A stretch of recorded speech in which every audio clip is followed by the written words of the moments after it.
I will say in general, when Sonny left, I was just like, well, we're obviously not going to stop. Because, like, what else are we going to do? And, like, I have personally spent, and the other guys too, but I mean, like, from a personal point of view anyway, I had spent so many years of my adult life building what is, a brand at the end of the day into this thing. And it's like, if it was anything really, I wouldn't just give up on it.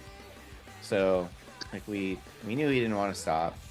So that was like the first thing. But then it was like, okay, well, what do we do? And then, like, when it was decided I was just gonna sing, I was like, all right, cool. You know, I wasn't really sure.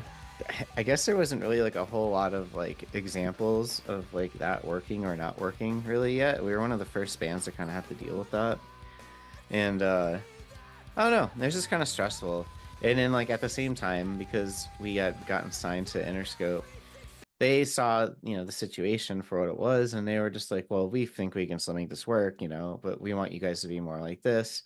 And I think just because of the fact that we felt blindsided by the situation, we really just wanted to do whatever ensured our livelihood and just life in general, right? Like, I didn't want my life to change. I wanted to keep being a musician. I wanted to keep playing in the band I started in high school. I wanted to be me, the guitar player guy in the band that I love and tour the world and all that stuff, like that was my number one priority.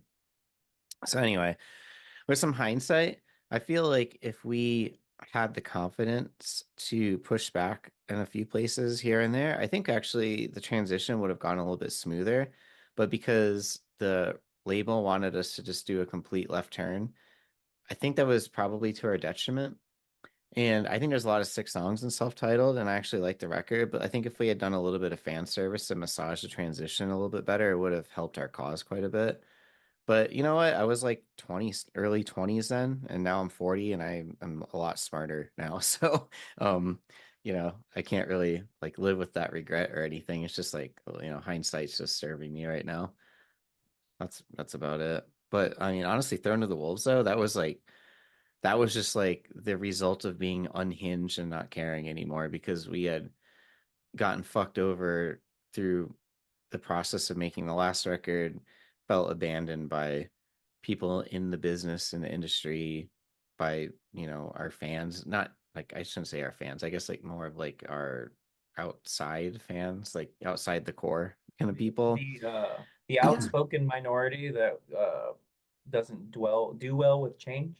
Yeah, you know what I mean, like the constant like heckling live and all that stuff. Like I had a pretty large chip on my shoulder, and I think it's pretty fucking apparent on that record.